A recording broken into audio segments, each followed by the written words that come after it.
There is a question here from Theo, who asks the following. Over the weekend, President Ruto was in Nyanza and he spoke about several projects, roads, etc., etc. And he even launched projects, which there was no way those projects were completed in 100 days, or in the days that President Ruto has been in office. And the way the president was speaking, I'm paraphrasing his question, and the way the president was speaking, it's as if his government has initiated all these projects, while we know he has not. These were Uhuru Kenyatta government projects. Why is he operating like this? Why operate like this?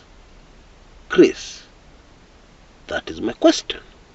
Now, you know this Nyanza trip by President Ruto over the weekend.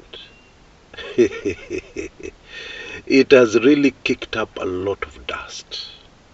A lot of political dust. Indeed, it has kicked up a political storm, chini ya maji, especially amongst Raila Odinga supporters.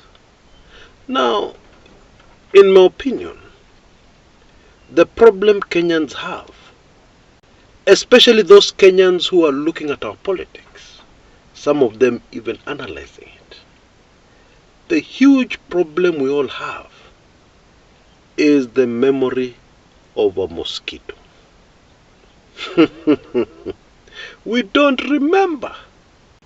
You know, a mosquito, you swat it this second, missing it narrowly, and then it forgets seconds later, na inakuja karibu hiyo mkono yako kubwa. And it pays for it with its life, because this time you don't miss. Tusikue na memory ya mosquito. Now, please allow me to remind you, when President Ruto was campaigning, he was deputy president then, he had of course distanced himself, put himself very far from Uhuru Kenyatta, his projects, and the Jubilee government. But then during his campaigns, what did he do? He talked about Jubilee projects as if they were his, as if he was the main instigator, the main person behind them. And Kenyans clapped and they said, yes, hustler, yes, this is what we want. I'm sure many of us remember that. And so my question to answer question, why should we be surprised? Because for once, President Ruto is being consistent. What he did during the campaigns is what he continues to do. You know, having a long memory in politics is critical, because there's something else unfolding in our politics that needs somebody with a memory, not even a long memory, at least to remember recent things.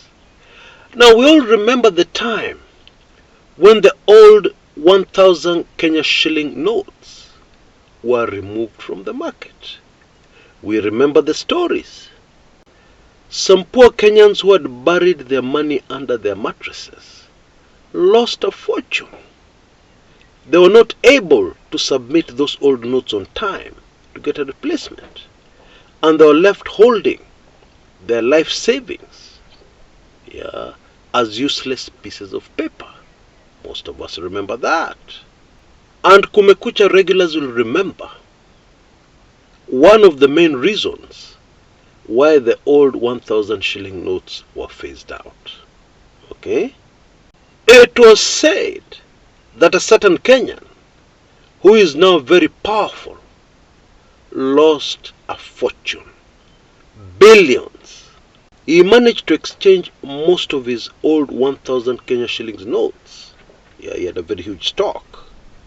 But some of those notes he had, the guy had piles and piles of it, did not make it. And therefore he lost billions of Kenya shillings. Yeah, he was left holding piles and piles, almost a go down, of Kenya shillings 1,000 notes. Now don't ask me why somebody would want to keep so much cash. Go and ask your accountant, and I assure you they will tell you some interesting things. Yeah, very interesting things. But that is not the topic of my video today. Now some of you may have heard, yeah, that there's now a move to re-legalize those old Kenya shillings 1,000 notes. And of course the arguments make perfect sense. Why should the government spend more money printing more money?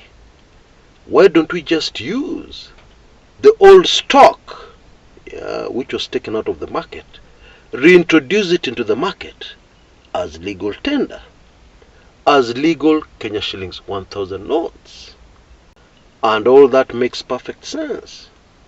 In case those poor Kenyans who had hidden money under the mattresses who lost, in case they still have their old 1,000 bob notes, they can now smile again. Yeah, this money can become legal tender again, yeah, if this move goes through. If the government of William Samoei Ruto goes ahead with this move. And of course this Kenyan I've been talking about, who had stacks and stacks of these notes, will be the biggest beneficiary of this latest move. Please, let's not have short memories. Please, let us try to remember when we're analyzing politics.